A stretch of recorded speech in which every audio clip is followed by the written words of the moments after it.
Welcome to the show, the bi-weekly show. Oh, the Adashima reading show. Brought to you by the reading team. Remember, be gay, do crimes, don't hesitate. Everyone, welcome. We're happy you're here. In this episode, we are reading the last 3 chapters of Volume 2. You heard that right. 3 chapters in one night. Chapter 6 is aptly named The White Album by Adachi and is told from her point of view. This is the soundtrack of Adachi's courage and persistence. Would Adachi finally sing her love song to Shimamura? Or would she lose her voice and end up whispering words of friendship instead? Chapter 7 is told by Shimamura. You know, most of us have been there. New year, new you. As a resolution, you want to be a diligent student, so you kick off your new year by studying your human anatomy notes, like your friend's ties. Yep, totally normal. Chapter 8 is told by a mentally anguished Adachi. Turns out, Shimamura isn't the only one that's striving to become a more diligent student. But unlike Shimamura, Adachi has found an effective strategy to memorize her human anatomy lessons. The downside, you say? It induces late-night gay panic attacks. Alright, the lovely folks that's reading the chapters are as follows. Shimamura Hougetsu is going to be voiced by our manager, Nagagafujifuji. Wait, huh? What? That's not... Oh, oops. I mean, Nagagafujifuji. Please don't fire me. You're fired. Adachi Sakura is voiced by your equally useless gay host. Chikama Yashiro is voiced by her second favorite donut fanatic, Rebel Miku. Shimamura Shou is voiced by the Kyo. This week's switch will be none other than our birthday boy, NeoArashi. Don't forget to give him some love in the chat. Lastly, the bop background music is mixed by Grandmaster Yuky Yuu. So, before we begin, I want to give a big shout out to our tech guy, NeoArashi. It's his birthday tomorrow. Super early happy birthday. Keep moving forward. You got this. We love you. Now, get cozy with your number one friend. It's time to add a Shima and chill.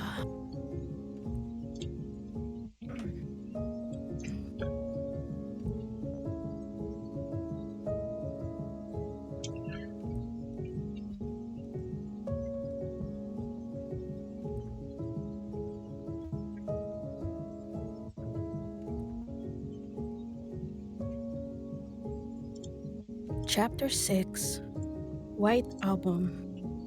It was the night before the 25th. Obviously unable to sleep, I sat there on top of my bed. I stared at my phone in a stalemate. All that was left was pressing the send button. I find it very difficult to do so. However, my index finger moved towards the screen, then away from it. I brushed my bangs to the side, all the while trying to find courage to do it. What time was it? I glanced at the clock, although that only causes me to panic more. I wouldn't be getting an extension. Looking forward to tomorrow. Was that too much? Would she think that it was weird? It was worries like those that held my finger in place. I knew it would be pointless sending it if Shimamura was asleep. But even so, I wasn't able to decide if I should. My finger kept tapping the surface of the send button without actually pressing it. Somehow, I had managed to muster just the right amount of strength to make sure that I was utterly incapable of pressing it down, no matter how hard I tried. What was I doing? This is stupid. Squirming around, I rubbed my forehead against the bed. I needed to get some sleep too. Yet here I was, wide awake. I was going to end up with the rings around my eyes for our first date at this rate. And I didn't want that.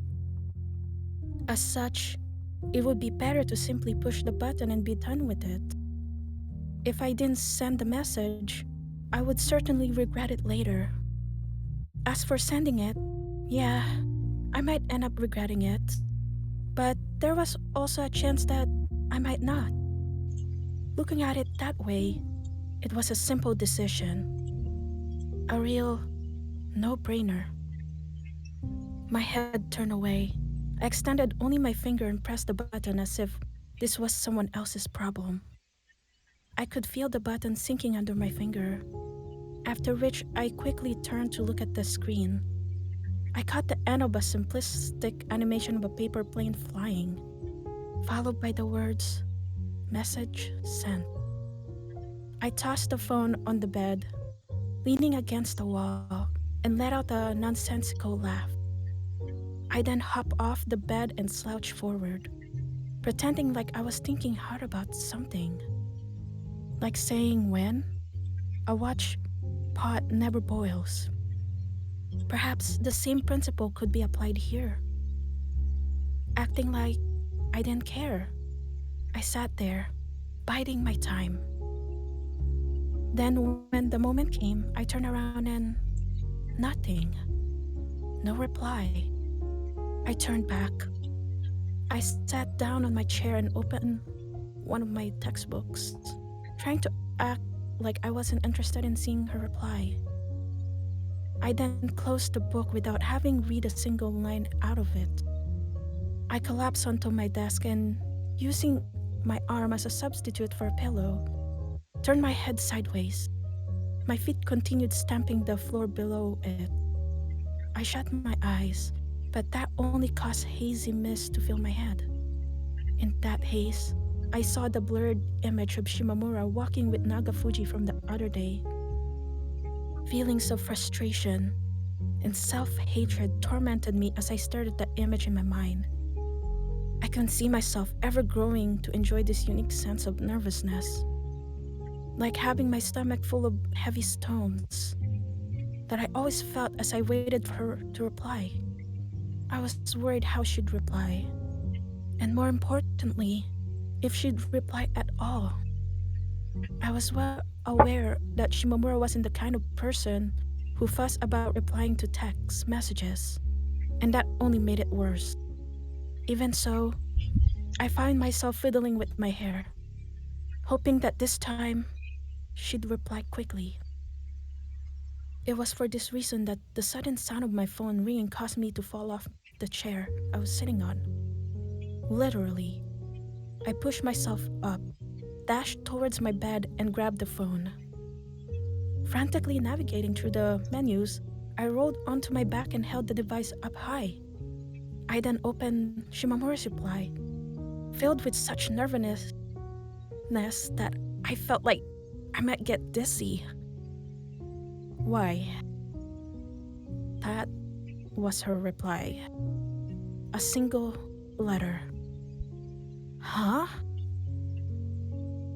What is this? Why? As in, what? Why? I honestly had no idea how to interpret it. This was exactly why I hated texting. All you got were these dry, emotionless words. The thing was, the reply being a single letter long had nothing to do with Shimamura. It wasn't difficult to imagine someone else texting me something similar.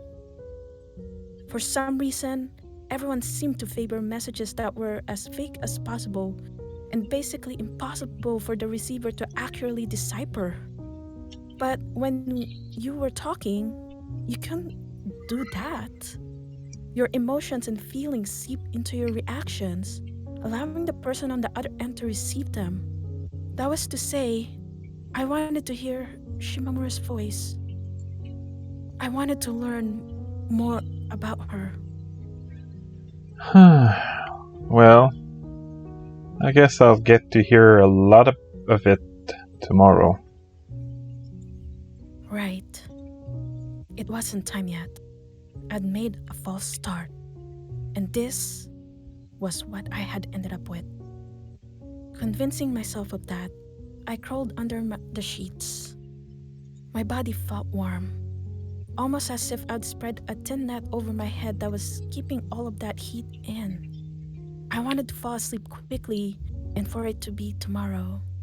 And yet, for some reason, it was always these nights. The nights you felt that way, that you spent lying wide awake in your bed. It really was tough being a human. Now that I thought about it, I had met with Shimamura here in October. I'd woken up before my alarm that day and, unable to fall back to sleep, had turned it off. That turned out to be a huge mistake. However, as I did end up falling asleep afterwards, ultimately resulting in me being late. On the bright side, at least it taught me a lesson and helped me avoid being late this time. It did come at the cost of 5 large yawns in the span of a single minute, though. Each yawn caused me to shiver. Feeling slightly tired, I decided to give myself some time to properly wake up before the morning bath. That also turned out to be a huge mistake. My hair wasn't even fully dry yet when I realized that the clock was ticking and I had to rush out. I planned to take my time combing it and getting it just right. But it seemed like I wouldn't be doing that after all. My hair being wet would also have the effect of making the temperature outside feel even colder. I'd been the one who had decided that we would meet in front of the town's information center, located within the mall. Although it wasn't the same mall as the one I've gone with, to buy the tea, this one did also have a giant Christmas tree. Made sense, I suppose. Speaking of the tree, not only would meeting in front of it have been the safer choice, it was what everyone did. I'd taken a quick look around when I first come here, and let's just say the number of couples were clearly out of the ordinary. So many that even if a giant god or just a giant was walking in and start picking them up like humans picked up clams during low tide, there would still be plenty left after they were done. And yet, I could see hardly any couples of the same gender. Not that I expected to. It made sense, I suppose. I once again grew self conscious about how much we stuck out. I wonder, did Shimamura hated that? It might be the way she was only coming because she felt obligated due to us being friends. I wasn't sure if me being sleep deprived was the cause for it or what, but the second I let my mind wander, it became filled with negative thoughts. My reason for choosing this location had been that the further away from the couples we met, the less attention we would draw to ourselves. It was also convenient for me. There would be fewer witnesses if I wanted to hold her hand. Did I? I was still on the fence about it. It felt like walking backwards while simultaneously facing forward. I yawned again, after which I thought back to the events of October. That blue haired girl had come with us that time, and I could only pray that that same wouldn't happen again. No extra this time. Please. Us meeting on this specific day had only become reality because I've shown courage. It was for that reason that I didn't want to share it with anyone. As I couldn't see a clock anywhere, I used my phone to check the time. I also checked my messages. The last one was still the why from yesterday. That was to say, She hadn't decided to cancel at the last minute. A sigh in relief. 5 minutes remain until 11, our meeting time. Ah, you're already here. I lifted my eyes off my phone, only to spot the person who I'd been waiting for.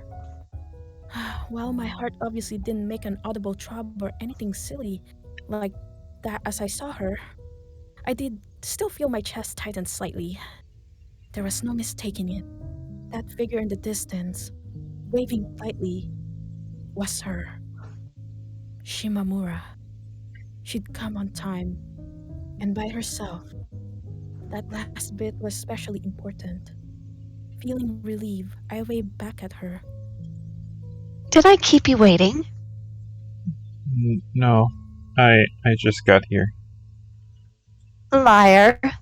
I was watching you for the last 5 minutes from over there. Shimamura stated. Her fingers pointed at me. She'd seen right through my lie. 5 minutes? More like 15. I instantly grew flustered. That might have been the reaction that Shimamura was after. However, because as she saw me do so, a wide grin appeared on her face. It was just a joke. Anyway, sorry I kept you waiting. She explained before moving next to me.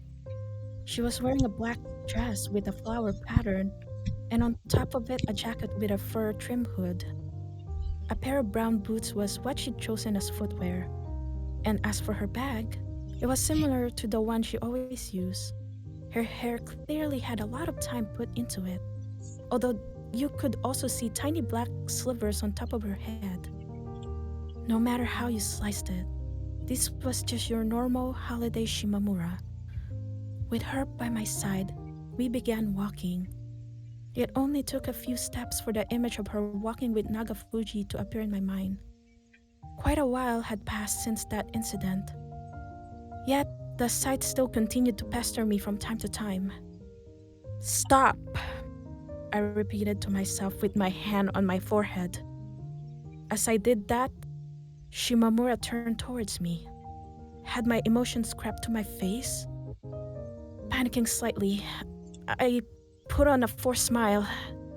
Then again, me grinning was probably what had caught her attention in the first place. Hey, Adachi, there's something that's been bothering me from the moment I saw you.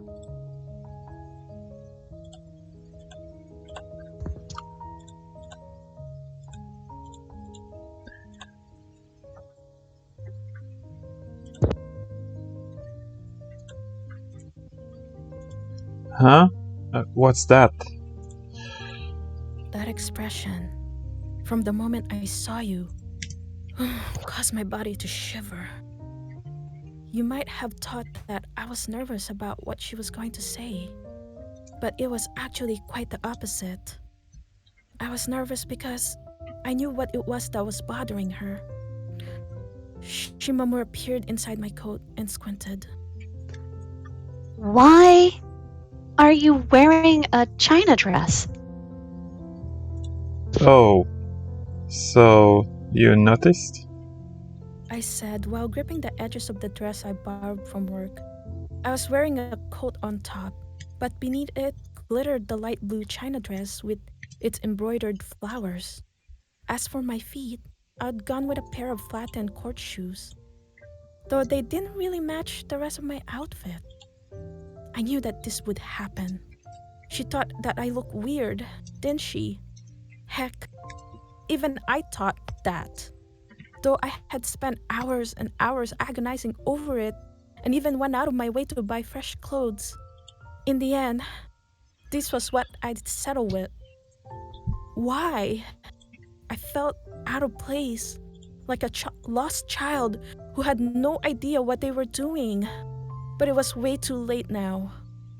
Looking back to last evening, putting myself in the state of mind I'd been in, I could only find a single answer to that question. Shimamura had once said that it was cute. That seemed to have ended up being the deciding factor. Apparently, I valued Shimamura's offhand comments more highly than my own feelings. Weird. I already had a feeling that we're going to earn curious looks walking together. And now, this. It was just horrible. Would Shimamura be willing to give me the time to run over to the nearby clothing store and buy a new outfit? Anyway, She grumbled with her head tilted slightly. I just wonder if people are going to think that you're trying to pull customers for some weird establishment. Oh, don't get me wrong. I think it's great. Kinda cute.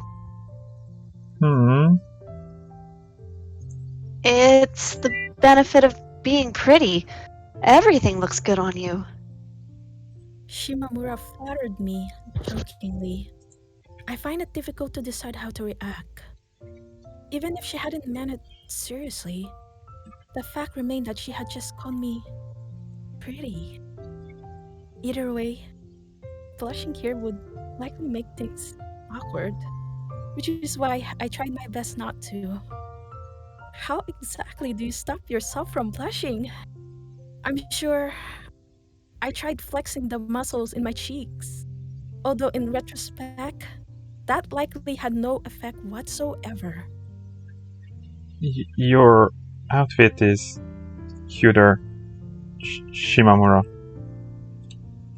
This was my way of rebutting. Was that the most suitable word? Her calling me pretty. Though she had likely been joking when she said that. Me, I really meant my comment. Even so, Stop with those sarcastic remarks. it was taken as a joke. Despite the back and forth, it seemed that Shimamura approved of the China dress. Knowing that she felt that way helped me relax, allowing me to reach the conclusion that it might not have been so strange after all. I shook off the weight that had been pinning my feet in place and began walking forward. There was a real chance that I might actually break into sprint if I were to let my guard down. Or at least it felt that way. In any case, I needed to be careful not to get too excited. Okay, don't get flustered. Not today. So, then, where will you take me? I was thinking of the second floor. I said, pointing in the direction of the escalator. Thanks to coming here daily for the past 3 days to have a preliminary look around, I had the layout of the mall pretty much memorized. I'd walk all over the place, trying to decide what we should do. The escalator was immediately behind the information center. As we got there, I glanced at Shimamura's hands, swaying beside her. Though their backs seemed cold, the same couldn't be said about her palms. They had a certain sense of vibrancy to them. I checked my surroundings as if I was about to steal something, and after making sure that there weren't many pairs of eyes pointed our way, I stuck my arm out with the intention of gripping her hand. In that instant, the world around me went white. It was like I was flying through space, unable to move my head as though it's been fixed in place with a nail. All feelings of cowardice vanished from my mind as I left the decision of how to proceed up to my body. It was perhaps for this reason that my arm ended up moving with way too much force, causing Shimamura to let out a sharp yelp the moment my fingers wrapped her hand. In conclusion, her thumb was forced to bend out of the way. I instantly panicked and rushed to adjust my grip. Even though her thumb was back to being straight, a frown still remained on my face. I felt like I was about to turn pale. She hadn't sprained her foot or anything, right? Oh, I'm so sorry. Yeah. Shimamura nodded while inspecting her finger. She didn't show any signs of pain on her face after bending it a couple of times, from which I could judge she hadn't been injured. Oh, I sighed in relief. Immediately after which, Shimamura's eyes turned towards me. I felt myself shrivel under her gaze. The look in her eyes made it clear that she blamed me for what just happened. Thinking about it, her getting mad at me wasn't really something that I had ever experienced. She was very tolerant of my sometimes eccentric behavior. Regardless, even if she wasn't able to simply ignore it when pain was thrown into mix, right? I was scared. Above all, I'm scared that Shimamura was going to get a bad impression of me. It didn't end up going that way. Thankfully, I don't know if it was due to her seeing me shaking in fear and drawing my neck in or what. But in any case, Shimamura sighed something to the effect of, Whatever. after which the frown on her face turned into a slight smile. I was safe, at least partly. She then pulled me by the hand to the wall next to the escalator, likely to avoid inconveniencing other people by standing in front of it. The window of the opposing store, as well as our images, reflected off the polished wall.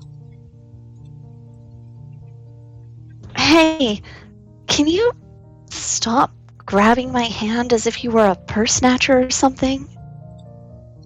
Sorry. I'm really sorry.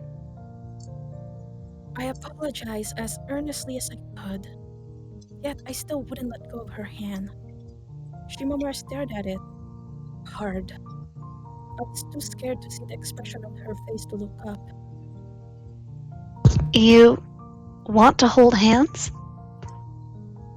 I nodded, before adding, If possible. what I really wanted to say was, definitely. But I decided not to. Have we had this conversation before? I nodded, before adding, Maybe? of course, I actually remembered it clearly. Hmm. Hmm. I could hear Shimamura muttering above my head. It's sounding like she was conflicted about something. Right, this date, the 25th, carried a lot of implications with it, and it made sense that even she would be troubled by them. I found myself growing increasingly unsure what to do as various thoughts bounced around in my head.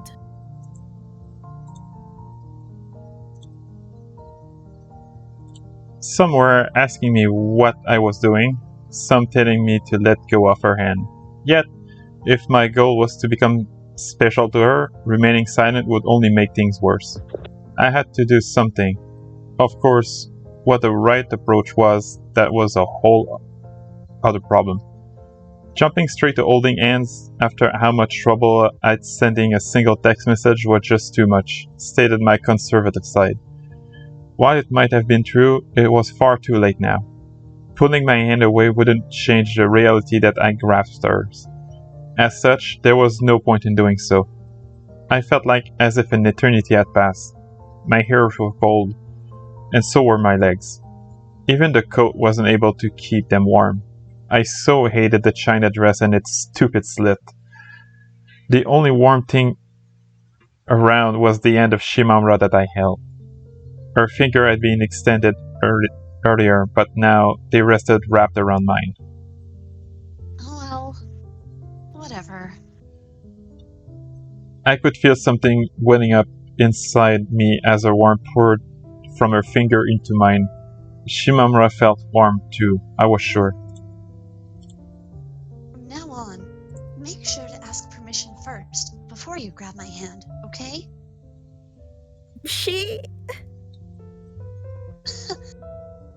kind of a reaction is that? How did you even make that sound? Shimamura stared at me with her eyes wide open.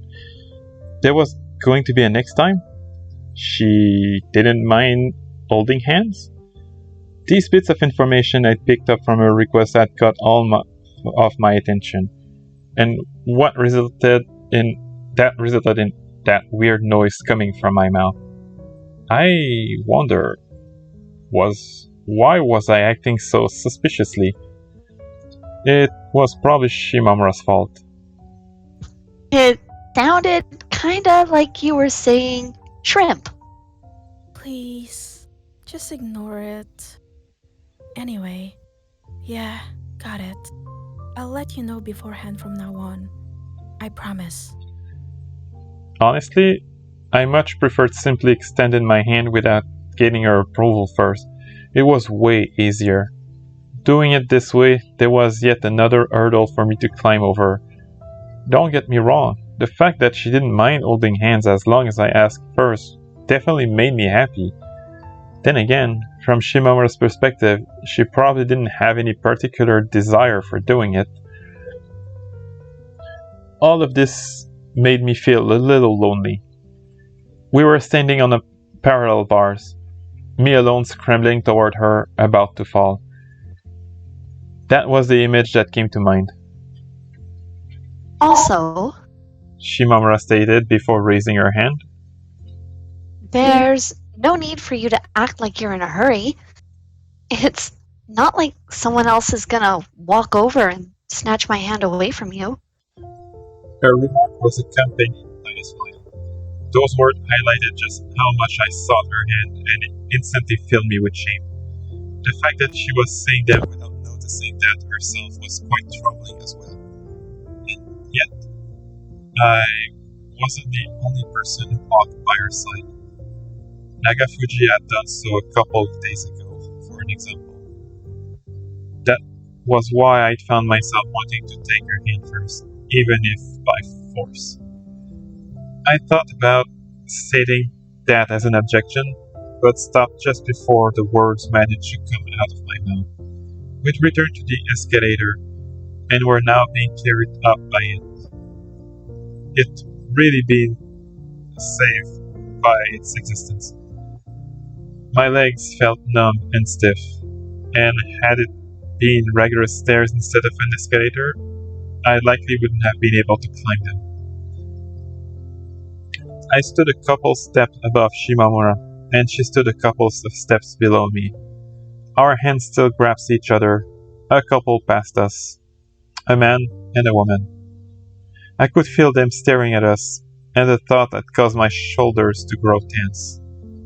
Though Shimamura didn't seem to care all that much, personally I was very conscious of it. Conscious of the fact that we were holding hands.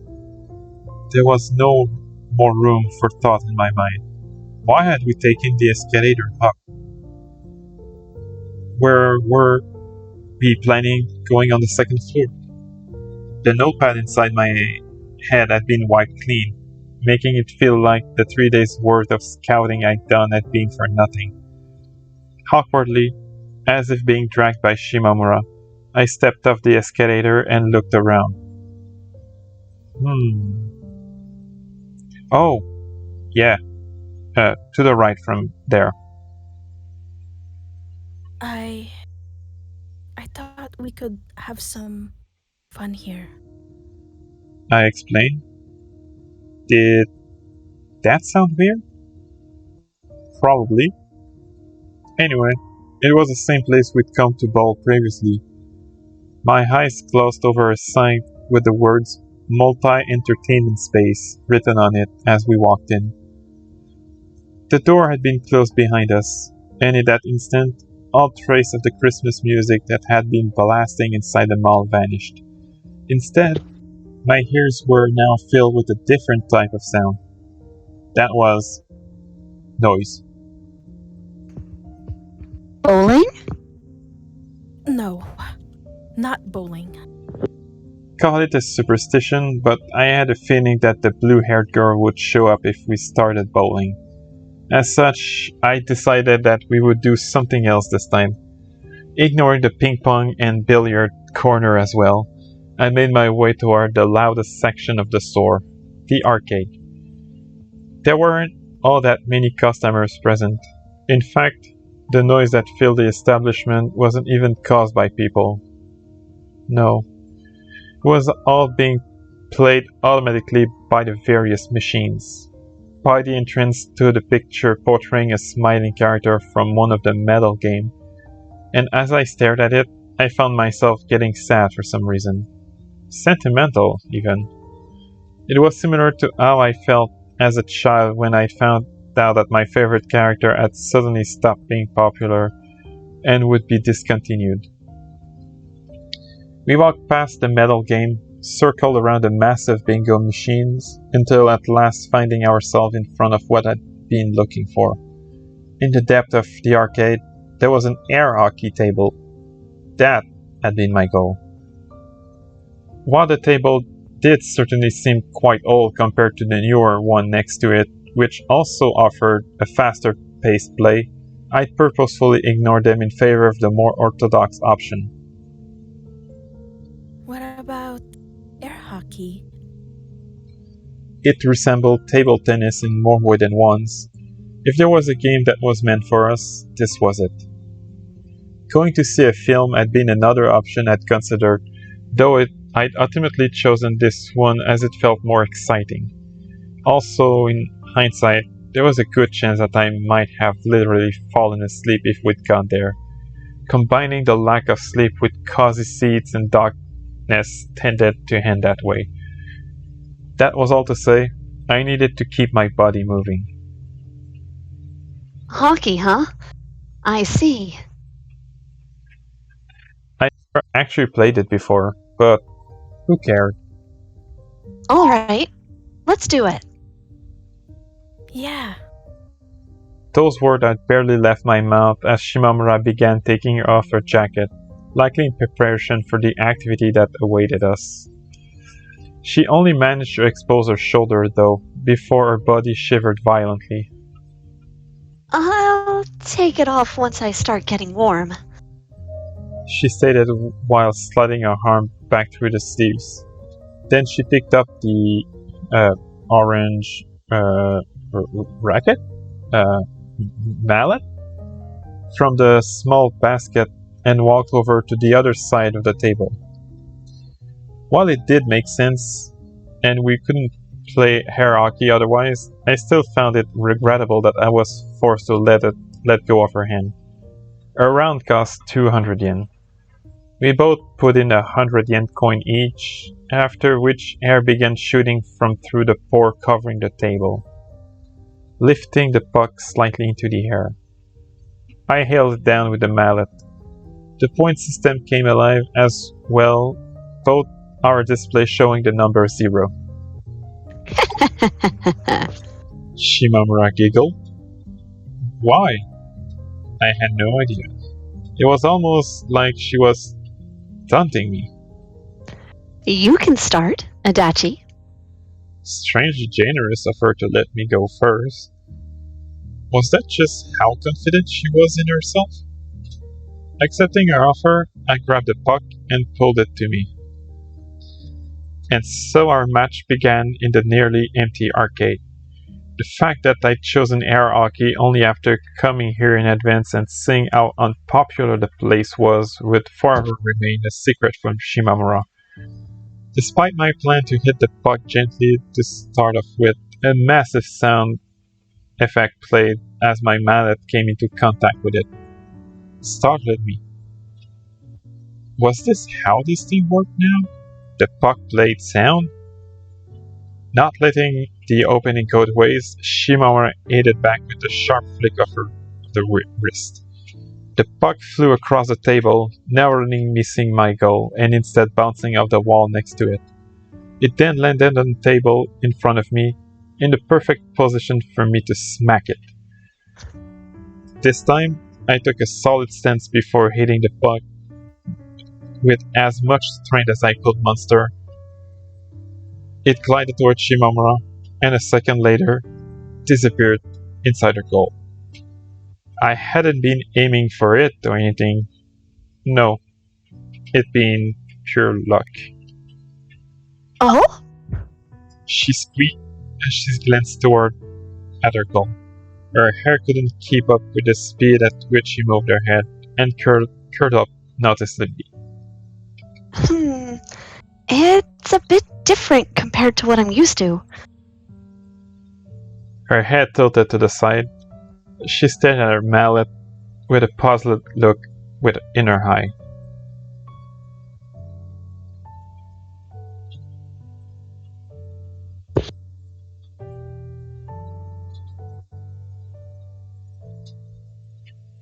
What do you mean? I play air hockey with my sister from time to time. We have a table at home, a Mario one. I figured this one might not play the same way, and it seems that I was right. She stated while tapping the mallet against her forehead. It now made sense why she had been giggling before we started. Having played before, she'd been confident that she could beat me. Anyway, it was now time for round 2. Shima ran first this time. She shot the puck straight toward me, and I quickly swung my arm as if to send it back. I felt no response, however. I missed. How was that even possible? Thankfully, the puck ended up hitting the corner of the goal and bounced off. I glanced at Shimamura and saw that she was getting ready to take advantage of the opening I'd given her.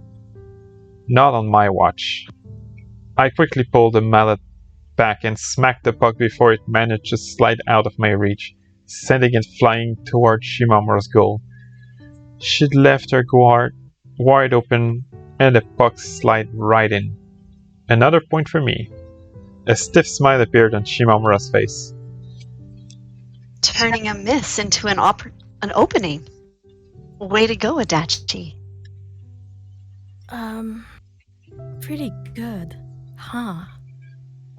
I tried to boast, though my statement ended up sounding far less energetic than I had planned. At least it made Shimamura smile. At times like these, I really wish that I could use Hino as a reference. Then again, I suppose it might end up looking creepy if I started acting all joyful all of a sudden. Even though that'd be too much, wallowing in self-depreciation, I hit the puck. It was silly to be this into a game of air hockey, to try this hard to win. Yet, as I swung my arm, various thoughts ran about my head. Thoughts about Shimamura. Thoughts about me. I didn't remember the first person I felt love toward. It hadn't been someone of the same gender, though. At least, I felt like it hadn't been. Either way, for the current one, Shimamura stood above everyone else, in more ways than one. Perhaps gender wasn't something that mattered to me.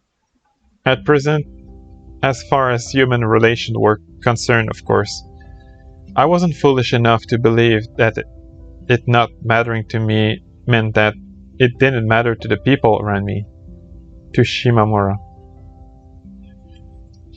There were rules in society that required you to act modest and not stand out. And while I didn't agree with them, I recognized that they needed to be followed. Even so, I felt like there were many things that in this world that it would be better without. At the same time, I chose to cherish the fact that we were here right now as something precious.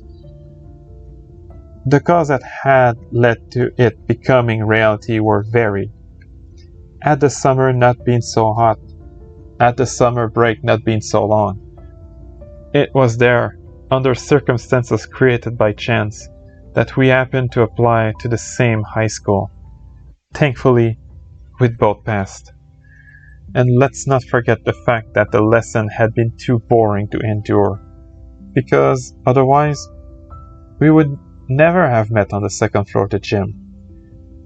Had we ended up meeting each other some other way, it would still have been possible to trace back the series of coincidences that had led there.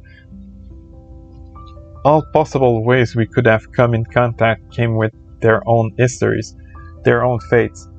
It was only as the consequences of billions upon billions of distinct events that two people were able to encounter one another. What a journey it had been. One wrong choice, and the two of us would have never met. I could only thank the past me for making the right choices. Wow, Adachi, you totally tricked me. I mean, it's not like I lied or anything. After around 6 rounds of hair hockey, we moved to the Freshness Burger on the first floor to get some tea. Despite it being a little late for it, that was way past noon, we had also ended up eating lunch there. At no point during my planning had I thought about choosing some high-class restaurant. It was simply too much, even for Christmas. The atmosphere in those sorts of places wasn't the kind where it felt right walking in with another girl, and most importantly, there was a matter of splitting the bill. I'd saved money I'd earned at my part-time job for this occasion, meaning that I wanted to treat her. Yet, I knew Shimamura wasn't going to agree quite so easily. Even when trying to be nice to someone, you weren't freed from the burden of having to take their feelings into consideration. You're pretty good, huh, Adachi? Shimamura praised me while holding up one of the French fries with a she'd ordered off the set menu. The combined record of our air hockey game had ended up as 4-2. I'd been the one with 4 wins. It seemed that Shimamura's experience hadn't managed to save her this time. Yet, that didn't seem to mean that I was good. Rather, I was way worse than she thought. Not that I was ever going to say that to her. Feeling confident in yourself and inviting a beginner to wipe the floor with her. I'm impressed. That's not what I did. I stated back, denying her accusation while waving my hand sideways as emphasis. It seemed that Shimamura hadn't been serious either, and she quickly added, I did have fun though. before putting an end to that topic. You also won more times than I did when we played table tennis. Oh, did I? I didn't remember that chat clearly, but it sounded plausible. The hesitation in my voice gave Shimamura an opening. No, wait. Maybe it was me, after all? She said, clearly pretending like she'd forgotten. It's pretty sneaky, exploiting my bad memory to alter the facts in your favor. My facial muscle had been really tense the whole day, but as we joked around, I could feel them loosening up. A slight smile appeared on my face. The more we were able to talk like this, the more relaxed I felt. Of course, I hadn't been fully tamed yet, meaning that there was always a chance that something would set me off and I'd go wild. Yet, presently, everything was going smoothly. I did have a feeling that I'd shriveled up if I started looking around the store more than was necessary. But as I was purposefully not doing that, I couldn't say for sure. The reason being, of course, that the vast majority of the seats were occupied by a couple consisting of a man and a woman. While I did know the real reason for it, I decided that it'd be better for me to pretend like they all just really like Christmas. Shimamura sucked up some coffee with her straw before turning her eyes toward the parking outside of the window. It feels like it was forever ago, doesn't it? Even though it's only been around 4 months.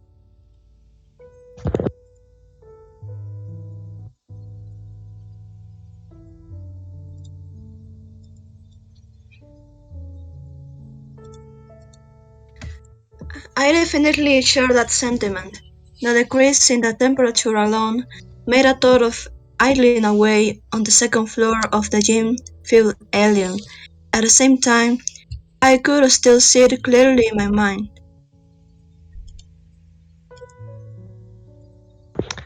Well, we'll start our second year. Spring will come. Maybe we'll go hang out at the gym again once the sunlight grows stronger. Shimamura asked while staring directly at my face, almost as if she was testing me. To tell you the truth, I found it extremely pleasant passing time out there with her, lying together with our bodies curled up, not in the oppressive late summer heat, but in the comfortable spring warmth. That was what I truly wished for. Yet, I also knew that Shimamura didn't want it to continue. No, let's keep going to class and then come here after school. We can even play table tennis at the place on the second floor if we want. 100 points. Shimamura agreed my answer. There was a smile of satisfaction on her face. You've become quite the diligent student, Adachi. That was where she was wrong. I was merely going along with her. Still, it's not guaranteed that we'll end up being placed in the same class. She stated completely casually. While it didn't seem to matter much to her, for me, it was a massive problem. Starting from today, I was going to be praying each night before bedtime that I got placed in the same class as her. I also needed to be ready in case I didn't. It was a real possibility, and I didn't want to get depressed if it ended up happening. Of course, that wasn't to say that being in the same class meant that we'd be talking to each other in the classroom. We couldn't. Even so, having Shimamura in my field of vision made me feel relaxed. Though were we just friends? I hated the idea of her making new friends somewhere I couldn't see her. When had I gotten this jealous? Or had I always been this way, but just hadn't been aware of it? That whole thing with Nagafuji still bugged me. If we end up in separate classes, those sorts of things will be happening more often than before, wouldn't they? Rather than hating that, I was scared of it. I felt like the distance between us was just going to keep growing. We finished our coffees and exited Freshness Burger. After that, we took the escalator back to the second floor, where we decided to sit down on the nearby chairs and take a break. In the end, Shimamura had never taken off her coat. Perhaps she was still feeling cold? I sat there on the chair, staring idly at the people walking past us. Shimamura's legs were slightly extended, and every now and then she flapped them. I found it kinda cute in a way. Those childish things she did periodically never failed to draw my attention. Would this be a good moment to give her the present? I decided to go for it. Hey, Shimamura, take this. I pulled the bag of tea, wrapped in the Japanese style, from my bag and presented it to Shimamura. With a confused look on her face, she accepted the gift. What's this? She asked, her eyes turned towards me. It's meant to be a Christmas present. Oh, really? It was clear from her voice that she was exaggerating her surprise. She held the bag high and examined it, blinking multiple times as she did. Well, thanks. I'm glad. Shimamura scratched her cheek, clearly a little embarrassed. It was rare to see her like that. She held the bag against her chest, and as she did, her face twisted into a grin. I was reminded of the time when I sat between her legs and found myself blushing as well. Ah, it's this brand. The one that smells really good. I've been wanting to try this. She said with a broad smile on her face after checking the label. I felt relief. It seemed that the information I'd gotten from Hino had been accurate. Hill, Adachi, how did you know that I wanted this? Ah, come to think of it, yeah, it was weird for me to know.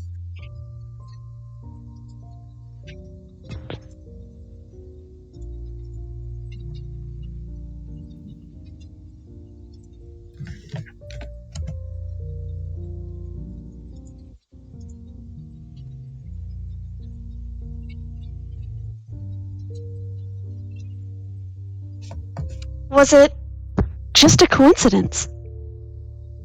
No, it wasn't.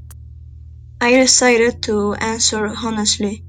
With her finger pressed against her forehead, Shimamura scanned our surroundings. It was like she was trying to remember something. Oh, did you ask Hino? Yeah, I did. That must have been tough on you. She said jokingly while patting my head. As far as I was concerned, that was the greatest reward I could have been given. Wanting to be patted more, I moved my head towards her, but unfortunately, Shimamura quickly pulled her hand away. Damn. I really wasn't expecting for the both of us to have thought of this. Huh? You've been a good girl, Adachi, so Big Sis wanted to give you a present. As she said that, Shimamura reached for her bag and pulled something out, just like I had mere moments ago. While the word present had gotten me quite excited, as I stared at the object she now held in front of me with, those feelings of excitement froze. Santa Shimamura's choice was shocking, to say the least. What's this? A boomerang. I thought that it was a broken hanger. Either way, I accept the blue V-shaped object. Accepted. Oh, here's goggles. I accept the goggles, meant to protect my eyes. Accept them. I wear these when I use it? Yep. Oh, and in case you're wondering, I did test it after buying to see if it was fun. It was. I see. Those were the only words that came to mind. I was far too shocked, both by the fact that she'd gotten me a present, as well as by what the present had turned out to be, to react any other way. Was I meant to feel deeply moved as I gripped the boomerang, or was I not? I really have no idea when it comes to choosing these sorts of things, which is why I decided to go to Nagagafuji for advice. Although, you can see where that led me. I guess I chose the wrong person to ask, huh? Nagafuji? Ah, That time when Shimamura had been walking with Nagafuji, that was what it'd been about. She'd gone to pick out a present for me. Regardless of what she had ended up buying, the fact alone that she'd gone moved me greatly. I felt relief, but at the same time, ashamed of myself. Frankly speaking, I'd been acting jealous. I shouldn't be feeling that way ever, and especially not when she was doing something for my sake. My hand landed on Shimamura's shoulder. forming a shaky bridge between us. Adachi? She asked. Her voice was filled with suspicion, and I couldn't really blame her. It was odd how I just sat there, motionless, my head hung. A thought crossed my mind. What would happen if I were to grab her by the shoulders, pull her to me, and hug her? While that would undeniably close our physical distance, I had a feeling that we would do the exact opposite to our relationship. It was for this reason that I decided to resist temptation. Using her shoulder as a support, I slowly lifted up my head. I could feel that my cheeks were warm and swollen. I couldn't say for sure, but if I had to guess, I was likely blushing hard. Thank you. I'll treasure this. While it definitely wasn't the way it was meant to be used, my plan for the boomerang was to put it on a shelf as a trophy. I'll keep it there forever, even if, for example, we stop seeing each other. Not that I thought that was going to happen. No, it was just an example. I'm glad that you like it. To tell you the truth, I wasn't particularly thrilled about the boomerang. The fact that Shimamura had given it to me, that was the real present. Then again, that alone was more than enough. Christmas came loaded with all sorts of implications after all. Shimamura had been scratching her cheek, but now a bright grin appeared on her face. Now, what do you say we go outside and test it? She proposed. Huh? I thought I could teach you the proper throwing technique. Though my first reaction was to decline and tell her that there was no need to, as I gazed at her smile, I found it really difficult to get the words out of my mouth. What about the rest of our date? What about all of my plans? While I was busy panicking, Shimamura got up from the chair and headed towards the escalator. It seemed that she really did intend for us to go play with the boomerang. No matter how you look at it, Shimamura was also slightly strange. Yet, perhaps it was due to that estrangement that she was willing to spend time with me. Thinking about it that way, I found myself being filled with joy. My body certainly seemed to agree with that interpretation, from the tip of my toes to the top of my head.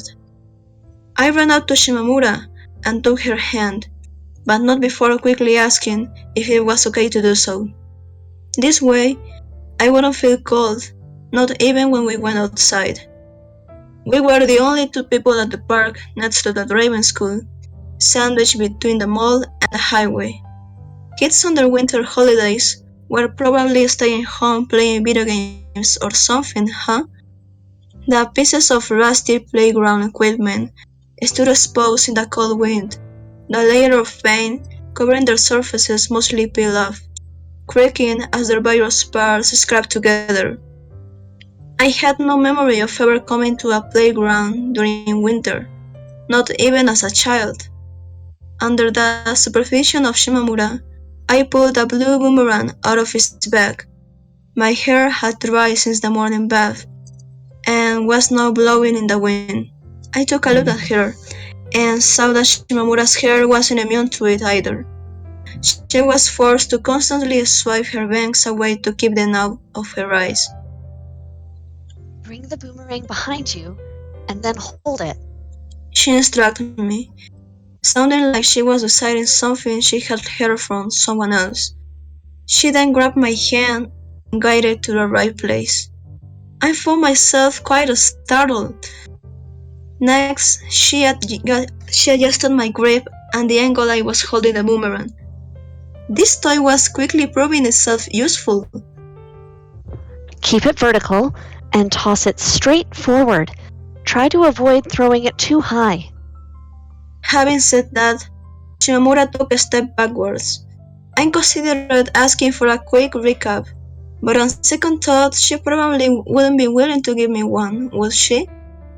My hand began moving forwards, and in that moment, I realized I'd forgotten to wear the goggles. It was too late to do anything, however, as less than a second later, the boomerang had already been set free.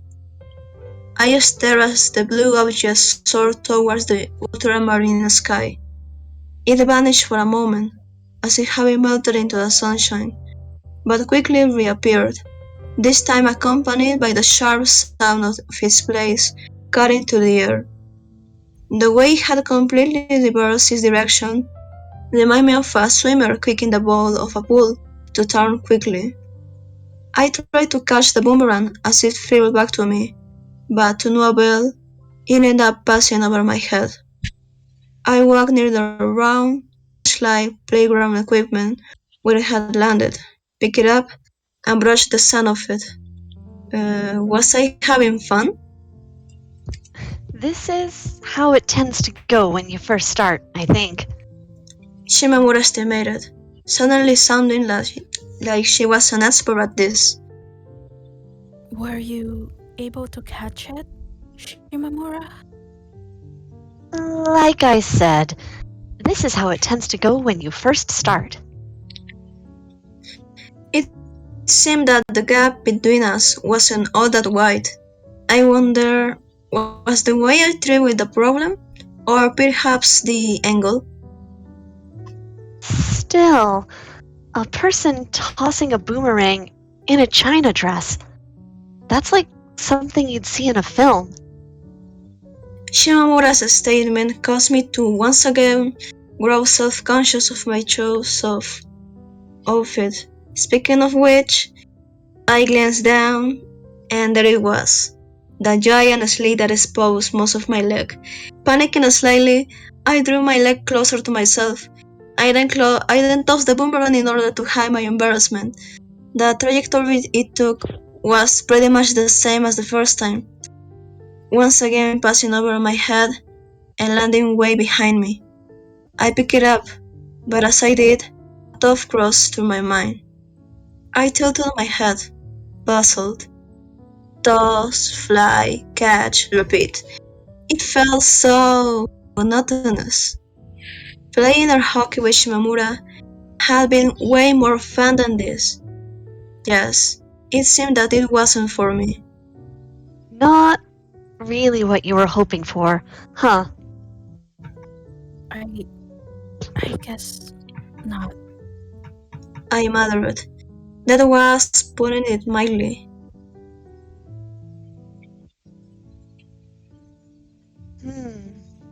I see. Shimamura replied. She didn't sound particularly disappointed.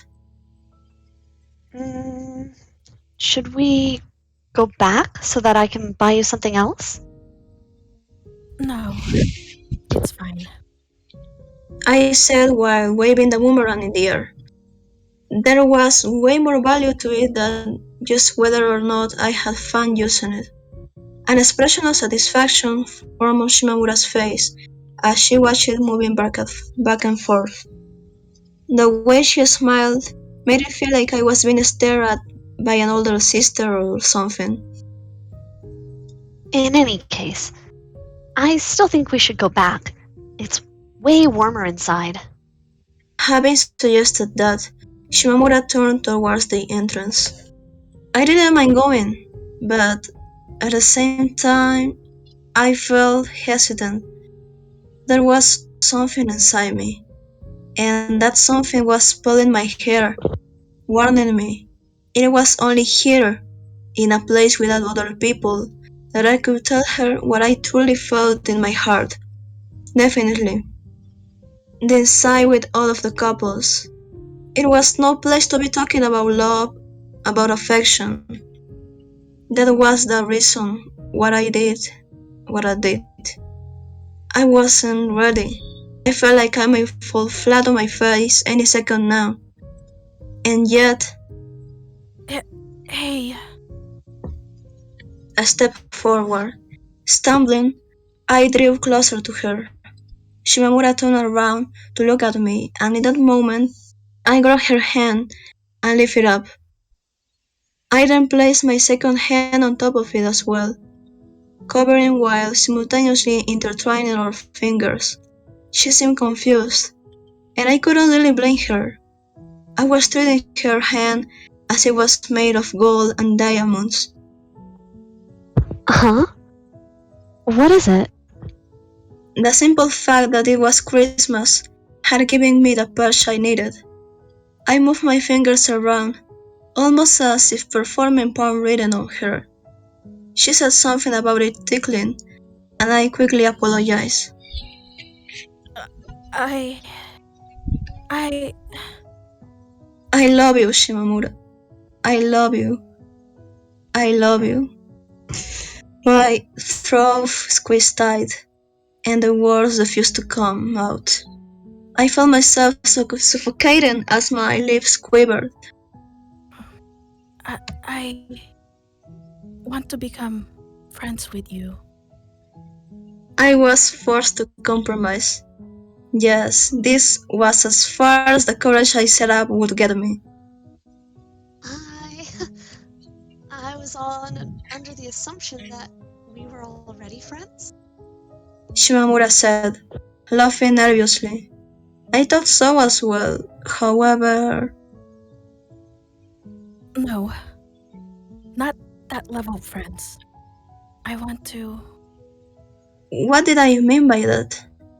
I didn't even know myself. I could feel my eyes wavering. Was that the wrong way to measure friendship? Probably. Even so, there was no backing out now. Frantically, I searched for words to continue my sentence.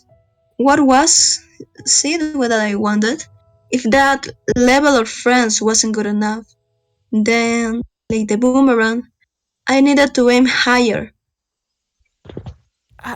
I. I want to become your number one friend. I stated while drawing even closer to her. Number one? Shimamura raised her eyebrows. Did she understand what I was saying? I felt myself growing weaker by the second as she stared at me, and so I quickly opened my mouth to get everything out before time ran out. No, it's not. I want to. I will become your number one friend. I'll continue working hard till I get there. I see. Shimamura muttered, leaving her true thoughts ambiguous. A very serious expression then appeared on her face, and her body shook in the cold wind. She lifted up her jacket's hood to cover her ears, a sight that I found myself captivated by. She looked really cute.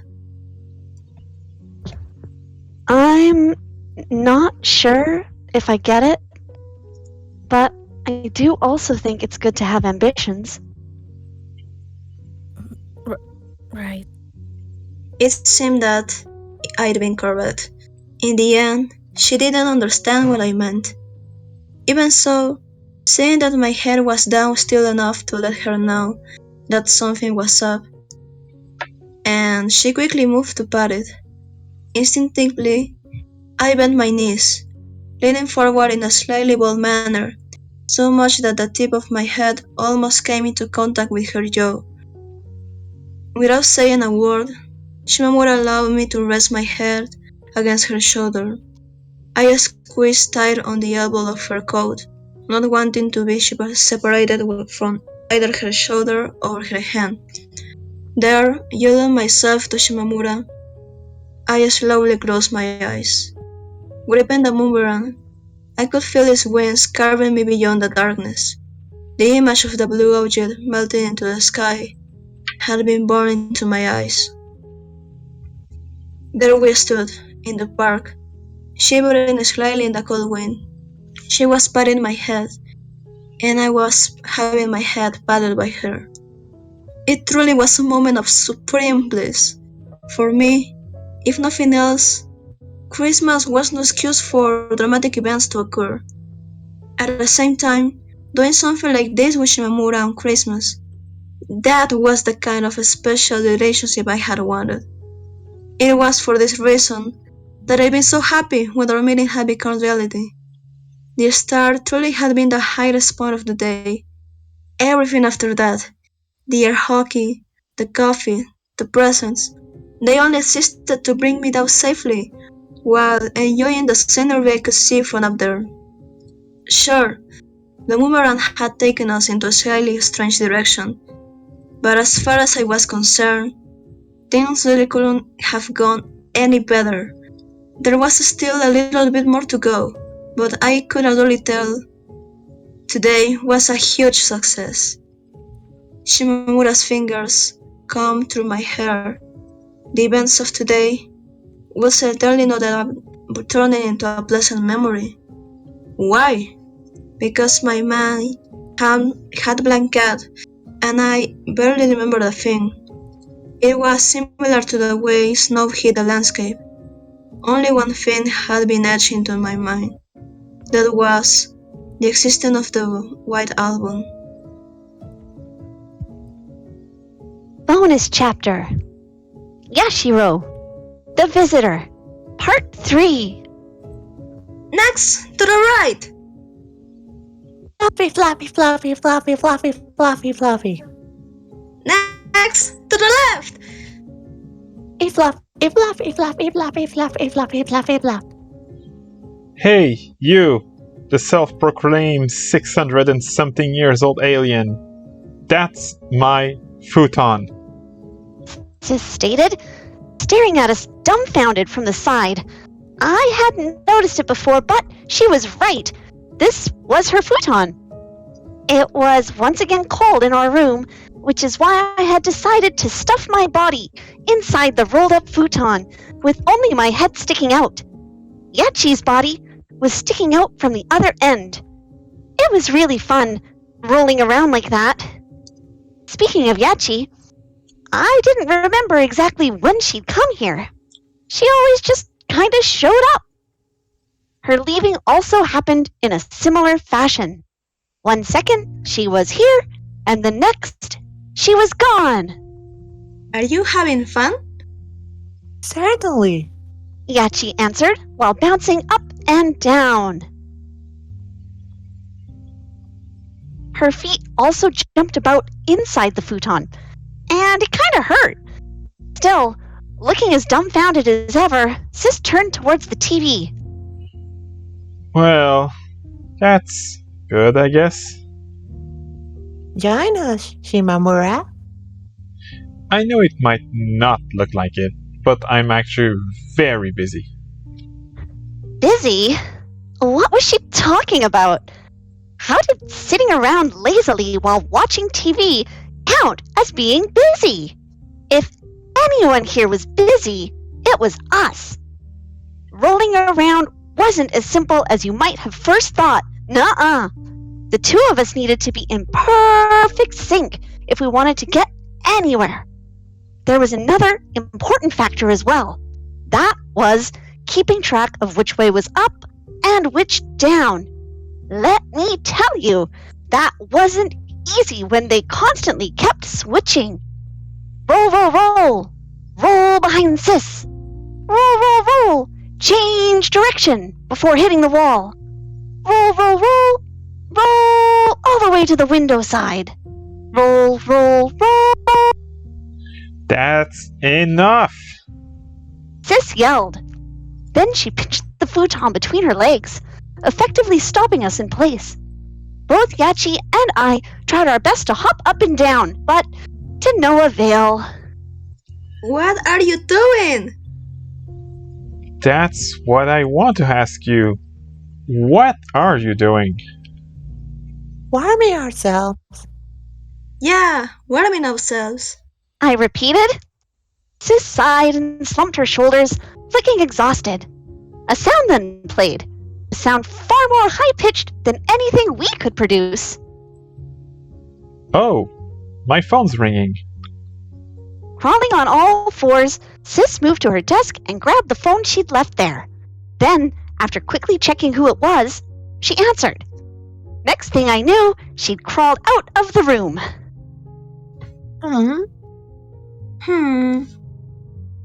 With Sis no longer here, there was no reason for me to be inside the futon.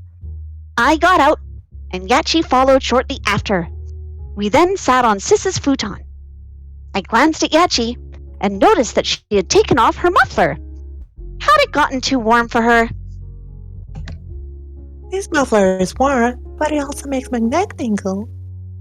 Oh, does it? Now that she mentioned it, Yachi's neck was indeed red. Was her skin perhaps sensitive? Particles of dust and light fluttered in the air, having likely been scattered around while Yachi had been hopping up and down. Even now, those particles were floating off her blue hair, like the scales of a butterfly. The way they landed on my finger as I brought it close certainly made them seem like small insects. I slowly pulled back my hand, trying not to drop them, only for all of them to vanish in an instant. One more time, I brought my finger close to Yachi's hair, scooping up that blue light. All the while, Yachi followed my finger intensely, her eyes wide open. What is this, Yachi? I asked, referring to the particle of light that had fallen on my finger. Yachi tilted her head, clearly puzzled. In the next moment, the particle had already disappeared into the cold winter air. I'm not really sure myself. I need to ask the person who I was modeled after. Modeled after? Sometimes I had no idea what Yachi was talking about. Did she perhaps mean asking her mom and dad? Does your dad have the same kind of hair you do? He doesn't have hair. Is he a monk? A monk? Yachi asked back. Seemed that he wasn't. Was he just bald? What about your mother? No. Her mom was bald too? That seemed unlikely. There was a lot about Yachi that I didn't understand. I didn't get the feeling that she was someone who told lies, though. So then, why didn't I understand her? Was it because she was an alien? Even so, what was happening in front of me was happening on Earth. Thinking about it that way, it couldn't have been something beyond my understanding. Alright, I solved this mystery for you. Mystery? Yachi asked, spinning her head. As she did, more particles shot out. Those particles were exactly what I was talking about. Yes, investigate the mystery behind this light. I stated, brimming with confidence. I even placed my hand on my chest to emphasize my point, although that turned out to be a bad idea. My finger slipped between the two bones, causing me to choke slightly. Yachi stared intensely at the particles of light falling from her head, all the while slowly shaking it. As she did, more came out, and I got the feeling they were never going to stop. Having perhaps gotten bored, Yachi soon crossed her arms in a bold manner. Is that really something you're capable of, Shou? Yachi, Well, I did get full points on my science test, if that counts for anything. Oh. Yachi nodded, sounding impressed. I didn't get the impression that she really understood what I was talking about, though. Why did I feel that way? Probably because she kept wobbling her head from side to side. In that case, allow me to give you this. Yachi said, before plucking out 2 strands of hair, followed by a shriek of pain. The lustrous hair she held up, more closely resembling pieces of yarn than hair, danced in the current of air generated by the indoor heater. Still holding them, Yachi suddenly took my hand, causing me to jolt a little. She then extended my index finger and wrapped the strands of blue hair she'd plucked out around it. The way she had tied them was similar to the knot in her hair, and as I bent my finger back and forth, the loose ends moved like the wings of a butterfly. The butterfly was then caught by Yachi's finger. The only way you can get this off is if you solve the mystery. Wait, for real? Hehehe. She laughed loudly. Wanting to test if what she said was true, I came really close to pulling on the ends of the butterfly. Yet, I had a feeling that it would no longer stay there if I were to unravel it, so I stopped. That would simply be a waste. I drew back my extended finger. As if delighted by my choice, the butterfly flapped its wings. Alright then, I solve it real quick and say bye-bye to the butterfly. I said before pushing my finger against the tip of Yachi's nose. Naturally, the butterfly came with it. The scales fluttering off its wings shone with the same color as Yachi's eyes. Get ready, Yachi. Oh. By the way, who is Yachi? And so, my attempt to challenge her began. It had been pretty reckless of me, but who cared?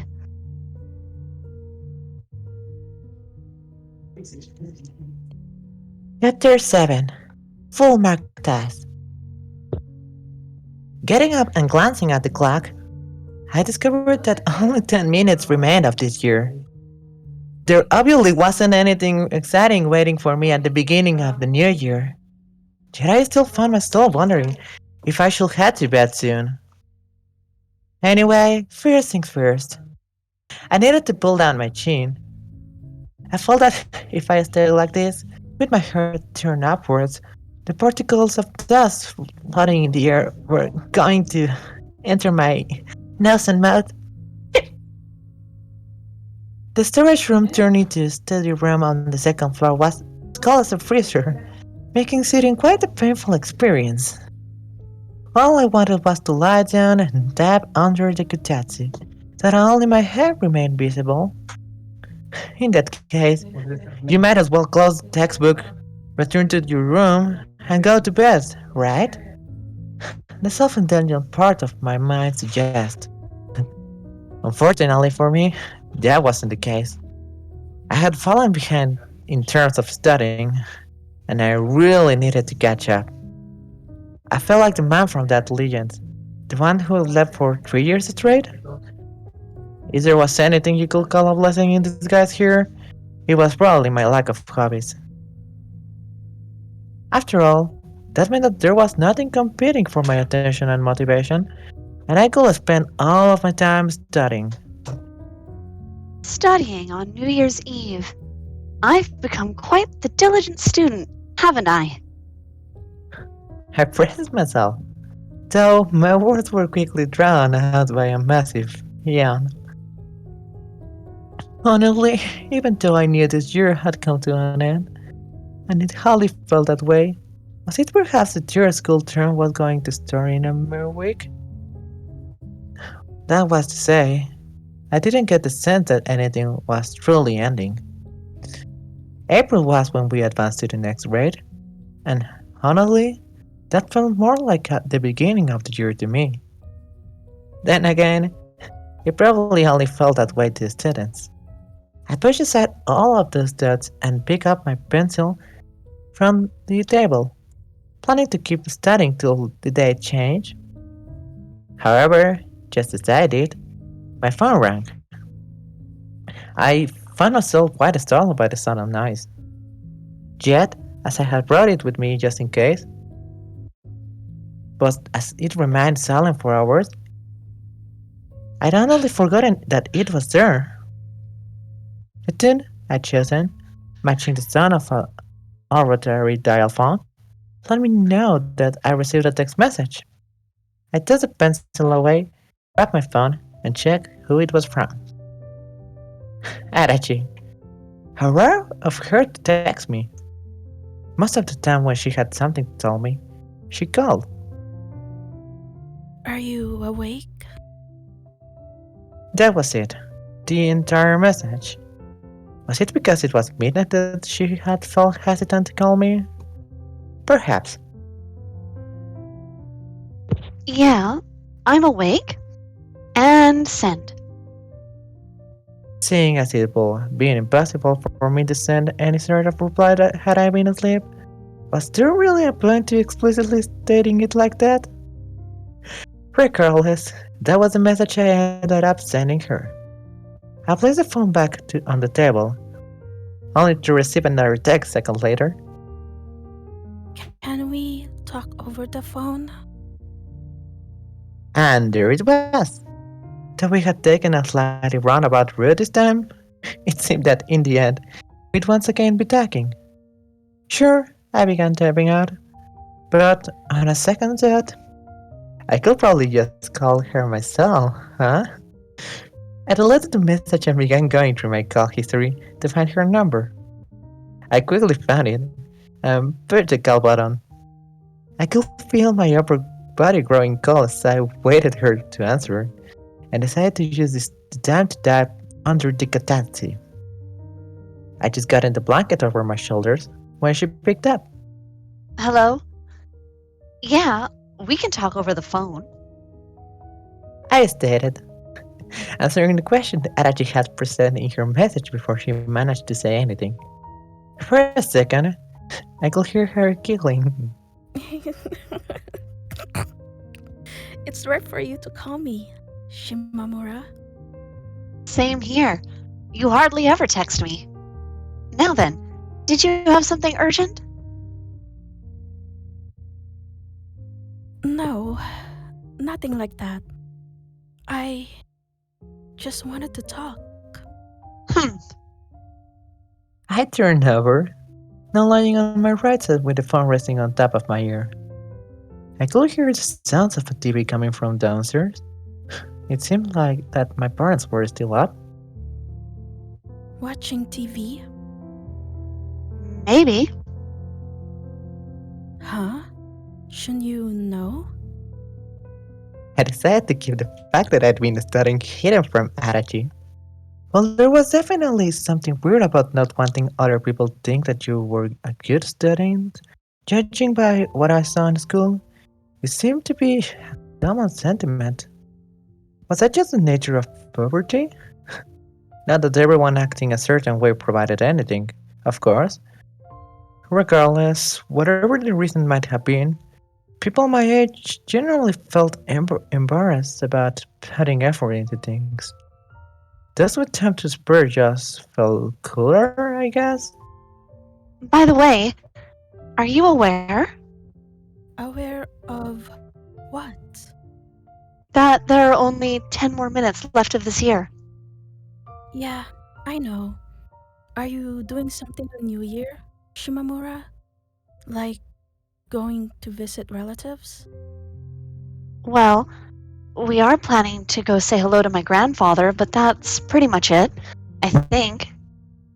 Do you get New Year's gifts? Oh, right. Those things, huh? I turned over once again. For some reason, I just couldn't find a good position for my head. It was easy to see what the problem was. The pillow was way too soft to offer any real support. Then I found myself thinking back to that time when I had rested my head on Adachi's thighs. They had been just perfect. Shimamura? Yeah, sorry. I was just reminiscing about your thighs. Huh? My thighs? Yeah, they were nice. What? Huh? Is that so? Now then, back to New Year's gifts. Adachi, are you listening? I could hear the sound of her thrashing about on top of her bed. Was she pretending to be a shrimp on dry land? I tried imagining that, and the image that came to my mind was Adachi with deep crimson skin. Is something wrong? Is something wrong? Well, Shimamura, you... Just as I grew curious, her words got up. This is no time to be groaning, Adachi. Me? What about me? What was with that sexual harassment just now?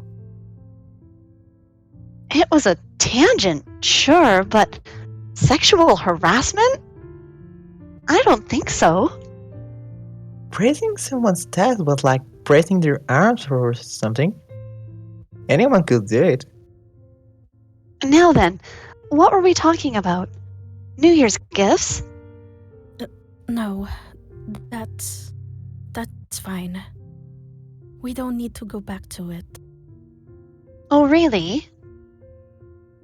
What should we talk about then? Neither of us said anything. All I could hear was Adachi's breathing. These moments of awkward silence. This was exactly what I hated about talking over the phone. It felt like we were passing the responsibility of telling the other person to talk about something back and forth, and I didn't like that. Why were you thinking about my thighs? Oh, back to that. Well, you brought it up kinda randomly, so I'm curious now. I mean, I couldn't blame her. Heck, I'd be pretty scared too if Adachi suddenly began reading aloud a poem she'd written about my thighs. Shima thighs, or something. On a second thought, I would be pretty interested to read a poem written by her. She seemed like she'd have really girly tastes when it came to that sort of stuff. Remember that time when I rested my head on your lap? I was thinking about what a good pillow your thighs made. Oh, I should mention I'm lying down right now. I see. Yep. I could hear from Adachi's reaction that she didn't really know what to say. Made sense. I pulled the pillow out from under my head and pressed my cheek against the floor directly. The wood was far cooler than my body, and honestly, I found that difference in temperature to be quite pleasant. Yet, as I stared at the loose strands of my hair resting beside me, uncertainty filled me. The slivers of black had begun peeking through on top of my head, and I wasn't sure what I should do about them. Should I have my hair dyed, or just leave it be? My family was certainly opposed to it being brown, if that counted for anything. Firm ones or soft ones? Which are better? Adachi's sudden question brought me back to reality. What was this about? I had no idea. The background I gave as a response conveyed as much, prompting Adachi to continue speaking. I'm talking about thighs. I was just wondering, which ones do you prefer? What, was she going to alter her tide based on my answer? Was that even possible? If so, then wow, that was some good customer service, 10 out of 10. It was kinda like when you went to a ramen place and they asked how thick you wanted your noodles. Extra thick? Normal? For a second, I imagined Adachi doing squats with her lower body, looking like it was about to burst. But then quickly deleted those thoughts from my mind. That version of Adachi standing bow-legged, her legs alone swollen to a massive size while the rest of her body stayed normal, wasn't something that I wanted to see in reality. I answered her question by telling her that she, and her diet, was fine just the way she was. After a pause, Adachi replied, I'll try to avoid gaining weight then. Honestly, in your position, I think you should be more worried about losing weight. I'd always been jealous of her slender and generally curveless body, and still was. This new year, I will resist the temptation to stuff myself full of nothing but mochi.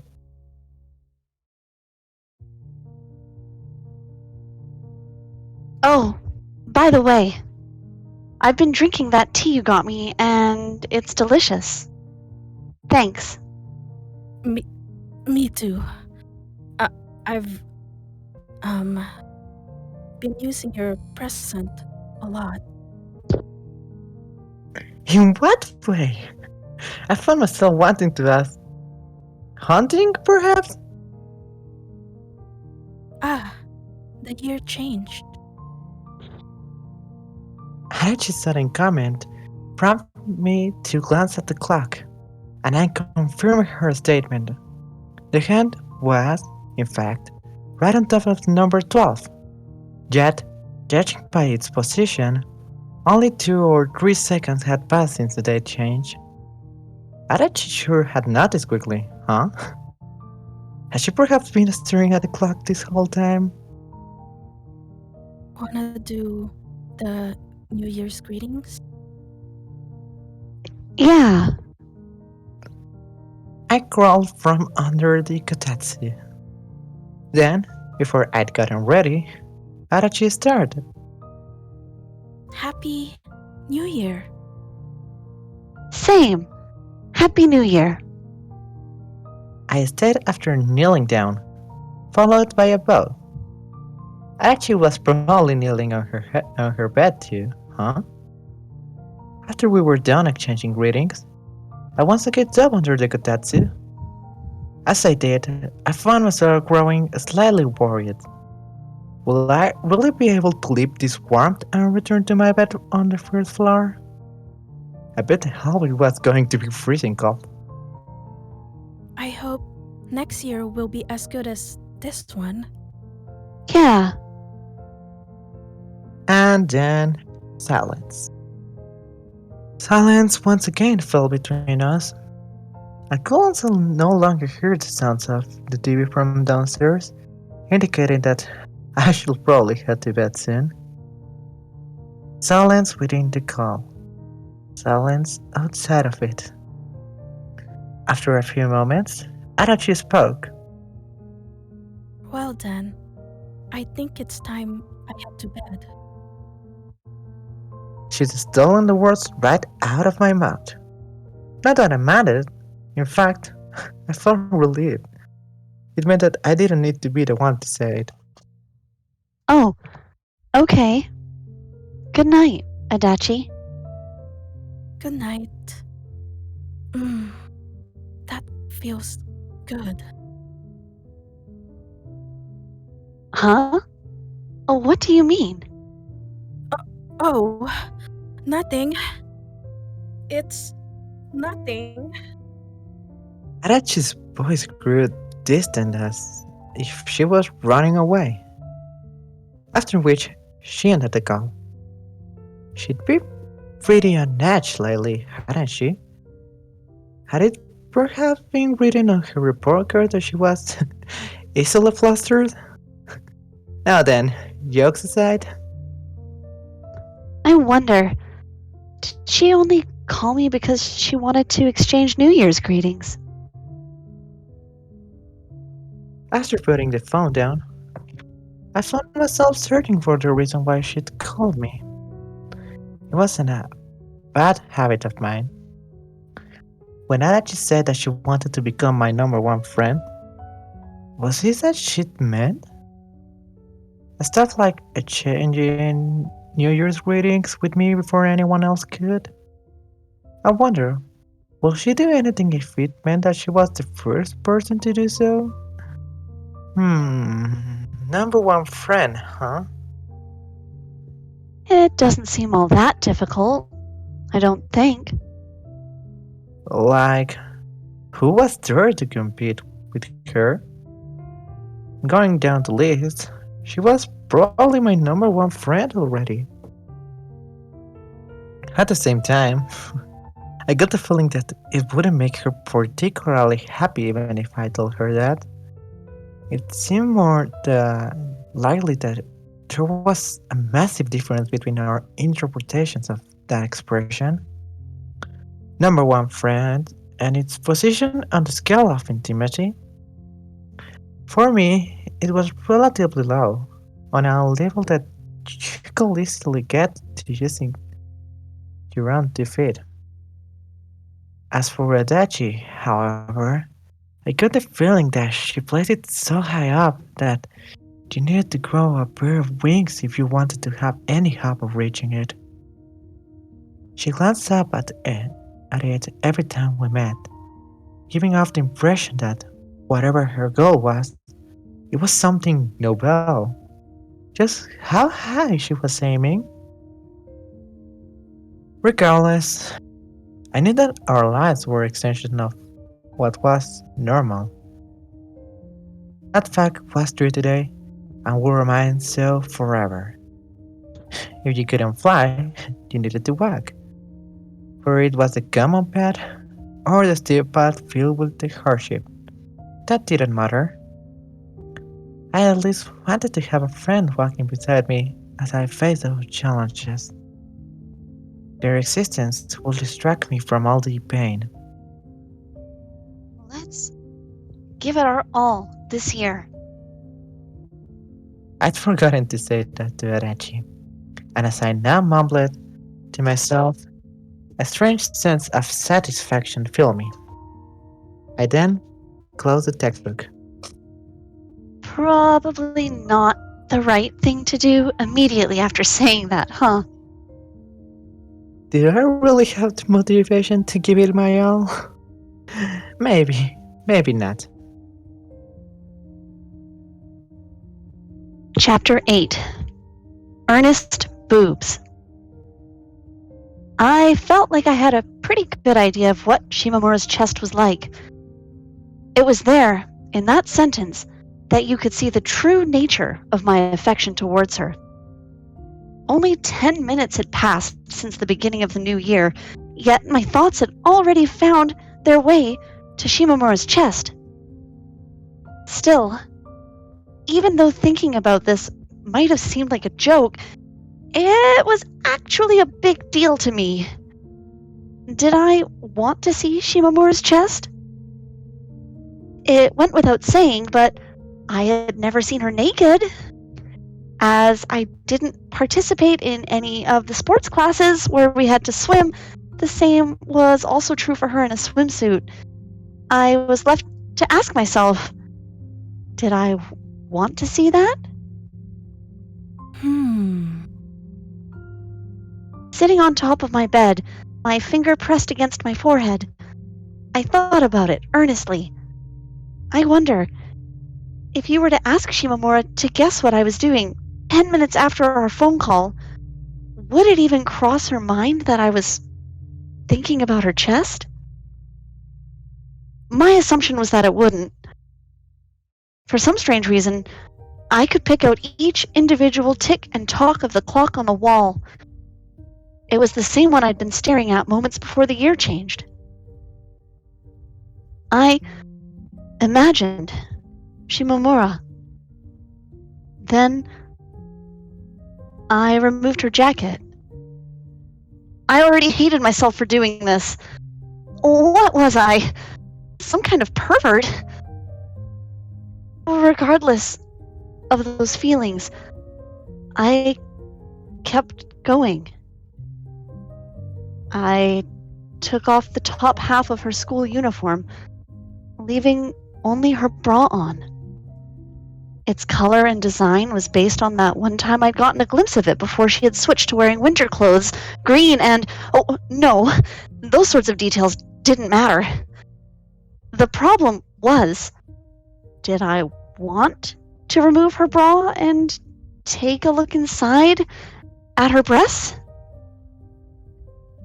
Ignoring for a second whether I thought it was wrong or not, I did feel that my affection towards Shimamura fell under the umbrella of love. In that case, it really was a problem. Probably even a massive problem, if you were to ask my parents. I was sure that Shimamura would feel repulsed as well if I were to ask her to let me touch her chest. All things considered, it was easy to see why I wanted to distance myself from those sorts of things, if at all possible. So why had I gone for this thorough analysis then? Good question. Honestly, it felt a little anticlimactic. This was it? Really? I'd been way calmer than I had thought I'd be. I felt no reluctance, nothing that could be classified as not wanting to see them.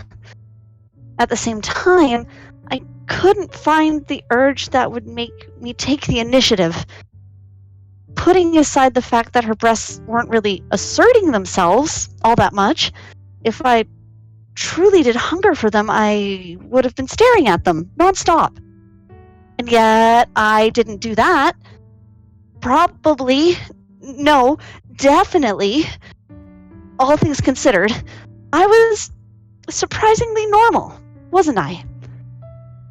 It was only the past that had been weird, and I felt relieved knowing that. I didn't look at Shimamura that way. Back first, I lay down on the bed and stretched out my body. The boomerang I had placed on my shelf as a trophy caught my attention. Staring at it, I couldn't help but grin. A strange sense of freedom filled me. My affection for Shimamura was pure. I loved her as a person, as simple as that. In that case, there was no need to feel anxious about what other people thought, was there? I felt optimistic. I then thought back to our phone call, and as I did, a smile formed on my face. The way she wished me good night. That felt good. I wasn't sure why, but those words had soaked right into my soul. It was to the point that I wanted to hear them every single night. Of course, we shouldn't forget about the way she had suddenly praised my thighs. That whole thing had really shaken me. I got up and touched my legs through my pajamas. If she really thought they were fine the way they were, then all I should work on was maintaining the status quo. Don't add anything, don't take anything away. While that was a good guideline, the question still remained as to how exactly did I make sure that nothing changed. Should I perhaps measure the diameter of my thighs? No, but I turned to lie on my stomach and buried my face into the pillow. Even if I were to do this with Shimamura's breasts, plunge into them, face first, with the current me, that wouldn't pose a problem. Why? Because I was normal. My face? Her chest? My face against her breasts. I sprung up. The world around me looked like it was shaking, and so did the pillow. I felt dizzy. What the hell had that been? Feelings of embarrassment filled me, and my cheeks grew hot enough to make my head hurt. How had that been related to anything? Huh? Pressing my hand against my face, I found myself baffled. Why was I feeling so warm? The indoor heating wasn't even on. One more time, I imagined myself face to face with Shimamura. She was wearing her school uniform, the winter one. I wasn't going to undress her this time. Instead, I turned my eyes towards the small mounds near her chest and brought my face close to them. Shaking intensely, I pulled my head back right as I was about to land between them. In a similar way, the real me had also butt-stomped onto the bed. The contents of my head felt like they were boiling. If I had a spout for releasing steam, no doubt it would be shooting it out right now.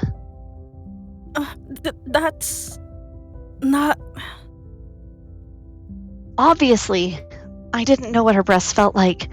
I'd never touched them after all.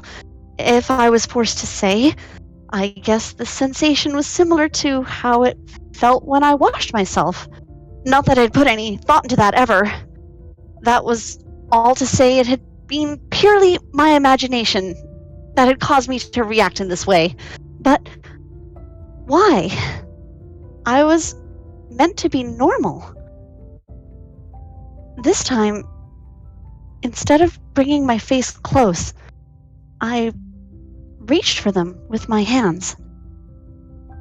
Even though this wasn't real, even though I was just imagining her, I still found myself closing my eyes tight as my hands came into contact with Shimamura's breasts. For a moment, I simply bounced up and down, still sitting. That caused the dust to float up in the air, and as I stared through it, I felt like I had reached some sort of an understanding. It wasn't just my face.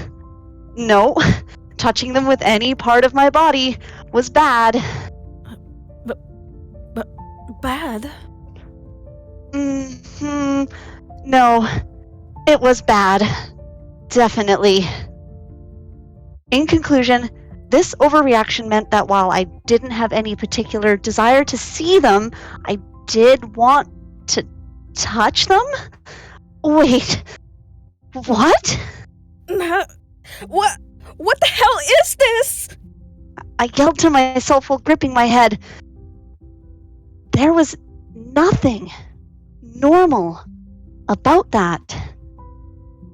No, it was weird. A massive problem. I really wish I would have stopped my search at the initial conclusion. Instead, I'd gotten carried away and ended up exploring a whole new direction. An unknown direction. Still, it had just been my mind playing tricks on me, and come tomorrow, none of that would matter anymore. Right? I'd proclaimed that I was normal, only for this to happen. Then I'd gotten myself all worked up for no particular reason. I guess this was what they meant when they said many go out for the wool and come home shorn.